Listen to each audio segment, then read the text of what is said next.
Halo nak, selamat pagi, apa kabar? Ibu harap semuanya dalam keadaan sehat-sehat saja ya. Nah, kita sudah selesai untuk pembelajaran materi yang pertama mengenai perumusan dan penetapan Pancasila sebagai dasar negara. Kali ini, dalam pertemuan ini, kita akan memasuki bab baru yaitu mengenai norma dan keadilan.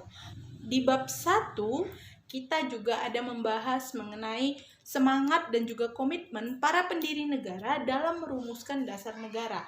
Tentunya kita bisa melihat dan kita bisa mengerti bahwa kalau seandainya para pendiri negara kita tidak memiliki yang namanya pemahaman mengenai norma dan keadilan, tentu mereka tidak akan mungkin dapat merumuskan sebuah dasar negara yang kokoh yang bertahan hingga saat ini. Pasti karena mereka mengerti arti penting daripada norma dan keadilan, sehingga dapatlah itu mereka rumuskan dengan baik. Di dalam materi bab 2 ini, kalian diharapkan dapat memahami dan juga menjelaskan arti penting norma dan keadilan dalam kehidupan bermasyarakat. Yang kedua, kalian juga dapat menghargai norma dan keadilan sebagai anugerah daripada Tuhan Yang Maha Esa. Yang ketiga, kalian dapat mematuhi norma yang berlaku di masyarakat untuk mewujudkan keadilan. Dan terakhir, kalian dapat mengampanyekan perilaku yang sesuai dengan norma-norma yang berlaku di masyarakat dalam mewujudkan keadilan. Seperti yang sudah kita ketahui bahwa para pendiri negara kita berasal dari kalangan yang berbeda-beda serta memiliki pemikiran yang berbeda-beda. Namun, mereka tetap dapat menyatukan persepsi. Karena apa? Karena mereka memiliki pemahaman mengenai arti persatuan. Sehingga, apapun norma yang diberlakukan dalam sidang yang berlangsung, mereka akan mematuhinya, akan mengikutinya. Karena itu adalah untuk kepentingan bersama. Serta dapat mewujudkan keadilan.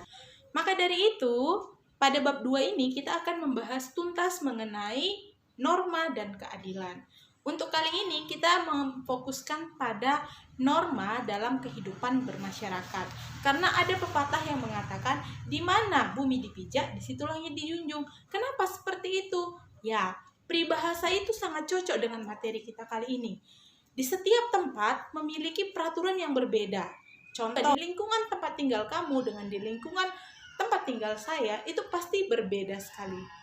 Dan banyak juga hal lain yang sangat berbeda. Contoh, di sekolah A dengan di sekolah B itu pasti memiliki peraturan yang berbeda. Tetapi tetap satu kesatuan, semuanya bersumber dari Pancasila. Namun, sebelumnya perlu kamu pahami bahwa manusia sebagai makhluk ciptaan Tuhan terlahir sebagai makhluk individu sendiri.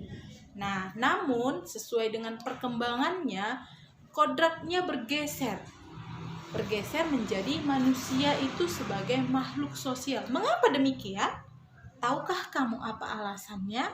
Coba kamu pikirkan bahwa saat kita lahir, kita dibantu oleh manusia lain. Saat kita mati pun, kita dibantu oleh manusia lain untuk menguburkan kita.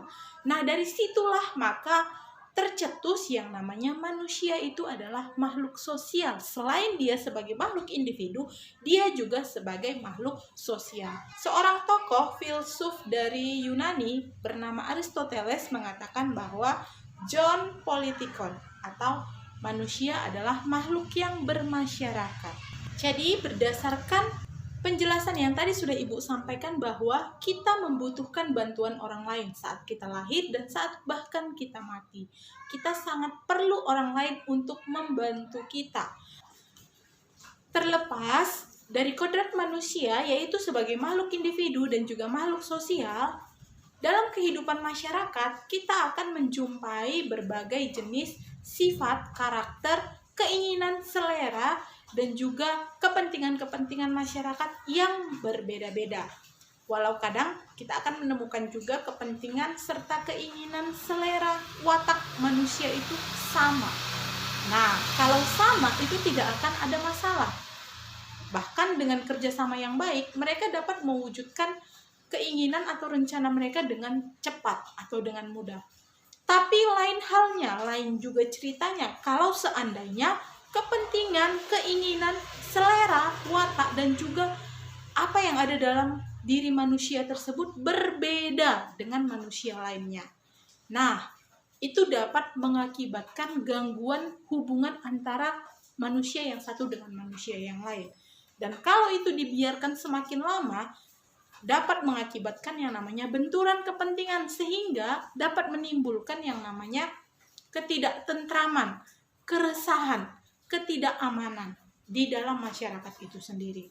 Maka dari situlah sangat dibutuhkan sebuah norma, aturan, atau kaidah yang dapat mengatur supaya tidak terjadi yang namanya benturan kepentingan antara manusia satu dengan manusia lainnya.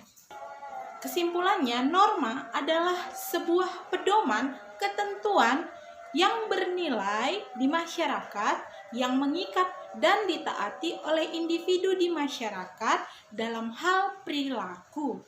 Nah, untuk pertemuan yang akan dapat mengenai macam-macam norma yang ada di masyarakat, karena setiap tempat seperti di rumah dan di sekolah itu tidak sama peraturan yang berlaku. Nah, ada perbedaannya. Maka norma apa yang akan digunakan dalam setiap tempat nanti kita akan bahas pada pertemuan selanjutnya.